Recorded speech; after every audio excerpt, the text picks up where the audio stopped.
Hey people, it's your boy Proftrof. Happy New Year's everybody. Hope you have a way better New Year than last year's. And yeah, shit like that. Anyway, we're back with another set video. This is Heroes of Might and Magic 2. I've never played Heroes of Might and Magic 2. I've played 3, 4, 5 and 6. I love 3, 4, and 5. 6 is trash. Kinda, I mean, it's kinda trash, yeah. So let's see what Heroes 2 has to offer us. Hey people, Seth here. Today I'll be playing. Hey people, Seth here. Today I'll be playing the. Hey people, fuck? Seth here.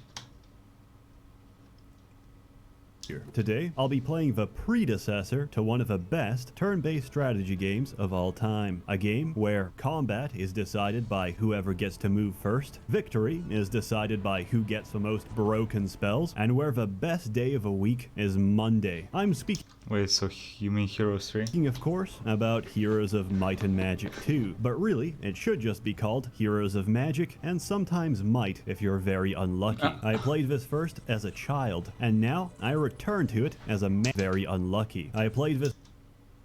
Bruh, look at that bitch's nose.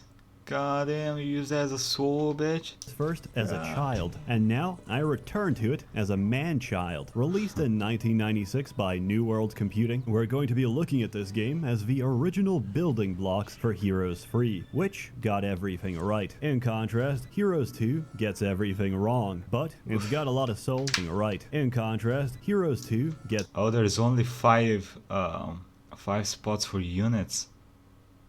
Wow.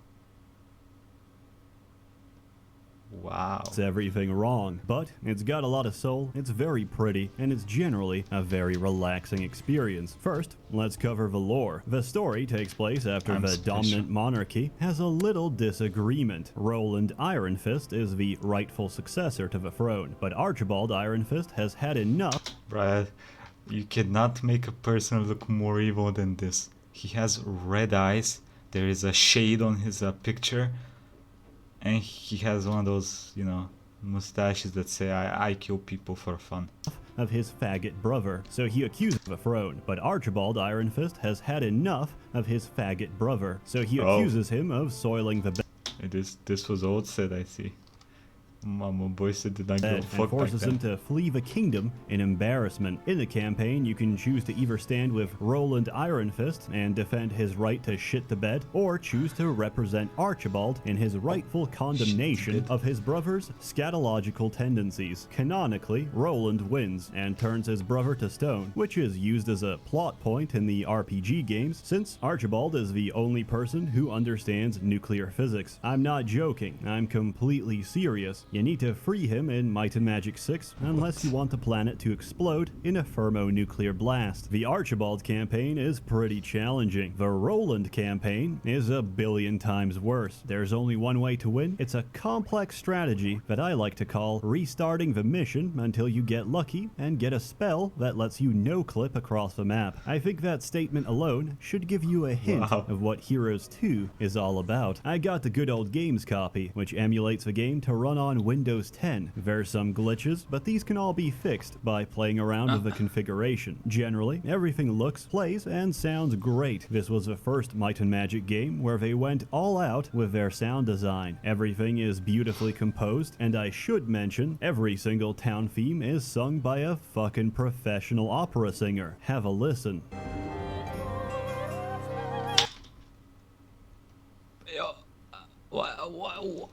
What the fuck is on her tits? She's got ruby tits. Yo, can we yoink that shit? It looks like it costs a lot of money, bro. Can fund a couple of kingdoms with that shit. Jesus.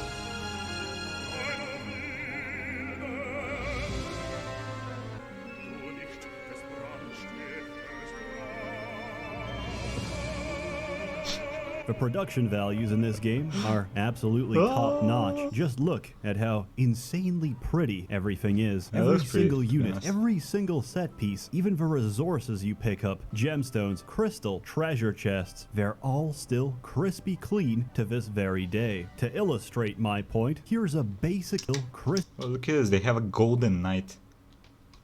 Interesting. Units are mostly the same from what I'm looking at. Be clean to this very A little day. bit To different illustrate visually. my point, here's a basic unit dwelling for the Knight faction. It's a structure responsible for spawning the most useless unit in the game, the Peasant, and it still looks better than any place I've ever lived in. This detached 2-bedroom Peasant, and it still looks better than any place I've Salina ever salt. lived in. This detached 2-bedroom cottage probably cost more than the student loans of several millennials combined. They told me medieval peasants had it bad. I'm sorry, how can they have it bad when they've clearly got a front garden and, supposedly, a clean source of drinking water? There's a very saturated garden and Bro, they seems to be doing a fucking rave inside. They also have a disco ball inside of their house. supposedly a clean source of drinking water. peasants. There's a very saturated, high contrast color palette in this game, and as a kid, I took all that quality for granted because the modern Heroes games now look like someone's shitty DeviantArt page. I'm going on tangents now, which is a growing symptom of my impending dementia. So let's get to the gameplay. Hero now, which is a growing symptom of my impending dementia. Gothic may be developing game, but it's rich in culture. That's an actual fucking newspaper article. Oh no, it's not. Get me out of this godforsaken hellhole. Ever since my parents and 3 brothers died in a gasoline explosion last month, my mind has been dead to the world. Please God, let me leave this place. I have no hope for my country. I sit in the glassy-eyed stares of the people on the streets. They have nothing. We've ruled by fat generals, promised elections, but still, what the? This is an actual newspaper, no? No one in the police street. So let's get to the gameplay. Heroes Goddamn. 2 is a turn-based strategy game, which means it's for thinking gameplay. Heroes 2 is a turn-based Turn-based CBT strategy cockball game, approach. which means it's for thinking people and people who are too slow to play StarCraft instead. The principle is very simple. You recruit heroes Hey, to listen, if you want to play StarCraft, you gotta be fucking Korean, okay? It doesn't work if you're not Korean. lead your armies. These all have different stats and skills respective to their faction. The portraits for heroes are an absolute acid trip. There's almost no way to tell what class they are until you mouse over them. Let's take this guy, for example. Can you guess what he is? Yeah, that's barbarian. right. He's a knight, which means he's a good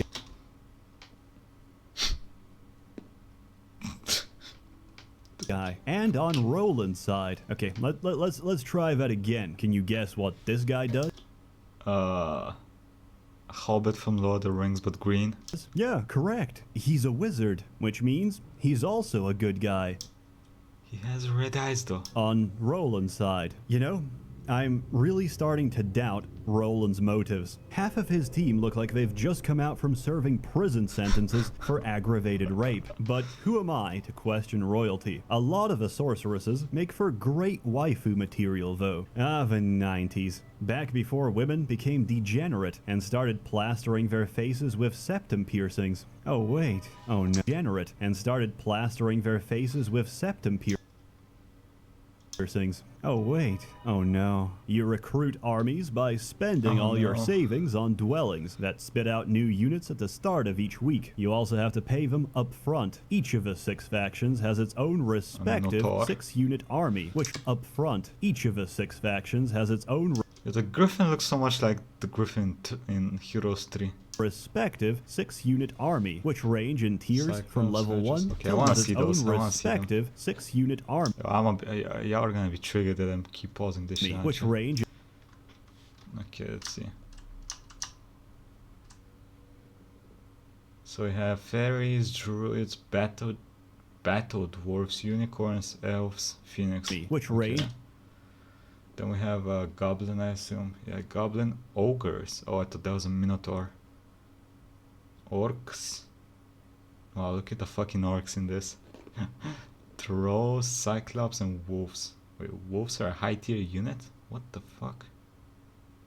in tiers We have centaurs, minotaurs, gargoyles, hydras, green dragons, and griffins. from level 1 Wait, what are these? to level 6. However, your heroes can only hold 5 Interesting. different stacks, so you'll have to pick and choose or mix and match to suit your strategy. Wizards are all about range. They've got 3 different shooters. Warlocks, strategy, with different My boy used the rainbow to attack. stacks, so you'll have to pick and choose or mix and match to suit your strategy. Wizards are all about Fuck. range. They've got 3 different shooters. Warlocks answer that by having 3 different flyers that can close the gap. Knights have no flyers, neither do the barbarians. Instead, the knights prefer to tank all the damage, while barbarians lack any kind of defense and rely on hitting fast and hitting hard. A sorceress is a mix of everything. A necromancer is a mix of everything undead. They get their ultimate unit quicker and cheaper than anyone else. And power liches are the only unit in the game which can accidentally wipe out half of your own army. You've got a limited set of moves and actions you can take every turn. Once you're done with your turn, the computer moves around and pretends to be intelligent. Rinse and repeat. Research new spells, upgrade your dwellings, get higher level troops which aren't worth the money, and crush your enemies. It's all very simple. What's not the troops fuck? which and repeat. Research new spells, upgrade your dwellings, get higher level troops which aren't worth the money, and crush your enemies. It's all very simple. What's not simple is figuring out which factions aren't complete garbage. So, power to of save you the rainbow. time, I've made a very easy chart. As you can see, of the 6 different towns you can choose, 5 of them are objectively hot garbage. That's because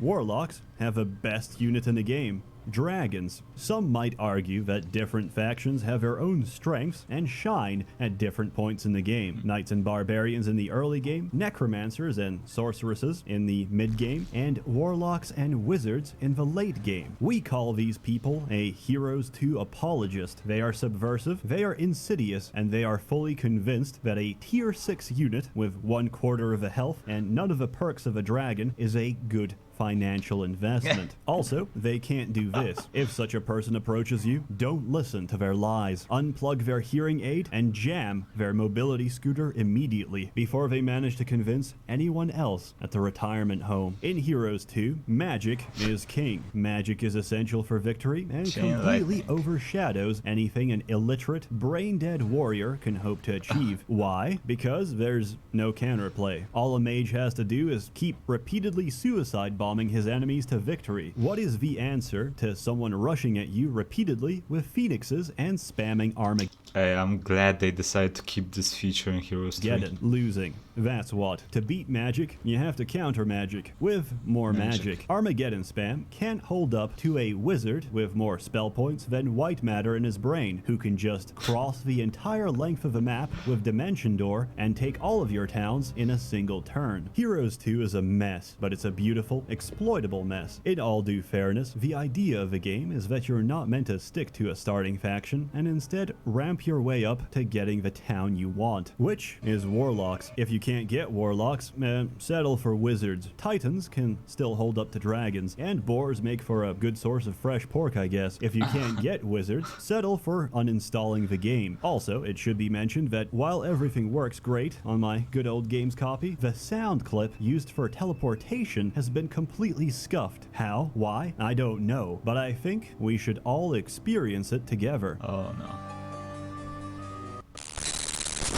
I know The teleportation fuck, me? has its risks, but I never expected it to blow my eardrums. So, if you have to teleport, please remove your headphones beforehand, or you're definitely going to develop tinnitus. Since we're on the subject of bullshit strategies, we might as well also cover bullshit units. Luckily, the developers had the foresight to realize that some of these might be a little too strong, so they're not available to any faction. Instead, they can only be obtained in limited numbers through diplomacy and bribery. Case example 1. Genies. These can only be found in magic lamps. They're very pretty. They also hit like a truck, but what my former child brain couldn't understand is that they've got a special ability. They can divide any stack in 2, and it doesn't matter how many genies there are. 1 is enough. So, split them up into stacks and go ham on your enemy's strongest unit. Hit a stack, get lucky, and your enemy's just lost several weeks worth of income. And if you're playing multiplayer, you've just lost several years worth of friendship. Case example 2. Ghosts. Remember how I'm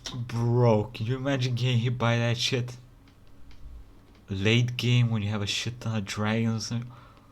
mentioned Oh, peasants were boy. completely useless. That's not entirely true. If you can somehow convince a couple of ghosts to Convert join you, them. stop whatever it is you're doing and locate a small horde of peasants. Don't kill them. Let them grow. Let them ferment and let their population explode over the Ferment. next few weeks. Then it's time to harvest your crop. You see, ghosts take the numbers of any stack they've killed, and since peasants have a single hit point, you can sit back and watch your numbers swell from several dozen to several hundred to several thousand. In a single fight, you've turned a mediocre stack of units into the single most powerful unit in the entire And then you get hit by a genie and it reduces you from 5,000 goals to 2,500 goals. game. At this point, nothing and no one can stop you. Your legion of ghosts will keep growing and growing until there's nothing left to consume. Their numbers will swell so high that the game just gives up trying to show you how many there are. When you've achieved and abused such high levels of broken design, you can finally call yourself a true strategic master of Heroes of Might and Magic 2. The game is still absolutely worth playing. It is dirt cheap on good old games, and in this day and age, even a potato clock can run the game. If you want a fair and balanced strategy game, don't play it. If you want to ambush leprechauns for their lunch money, redistribute wealth to the masses, only to murder the masses later and cheese your way to victory, then this is the game for you. I give it 3 out of 4 genies because I don't have the extra gemstone to hire the last one. Thoroughly recommended. gemstones. Go play it. As always, more content to come, so stay tuned. A warm thanks to the many members of a Merchants Guild generously funding and bankrolling these videos. A huge thanks to one member of a guild in particular, since he somehow managed to get me a signed copy of a Heroes Live Orchestra CD You and a fucking nice Chad. HP keyboard, which he optimized for me in case I ever decide to play a league again. Thank you, fam. You're all truly wonderful. Have a good one. And now Nice it's one. time Okay, to okay, violate okay. copyright. Enjoy. Got him. Got him. Okay, well, I gotta thank my patrons real quick. Pedro Martinez, Commandos, Koyuna, Raw Bear, Prinzetta, Swastetic, and Fuse Chicken 53. Thank y'all. Love y'all. Anyway, let me know what y'all think about this. Has anyone here played Heroes 2? I don't fucking know. I've not played it. If so, is he right about the factions? Are they garbage beside the undead people? Let me know in the comments, and I'll see you next time, buddy. Have a nice fucking day.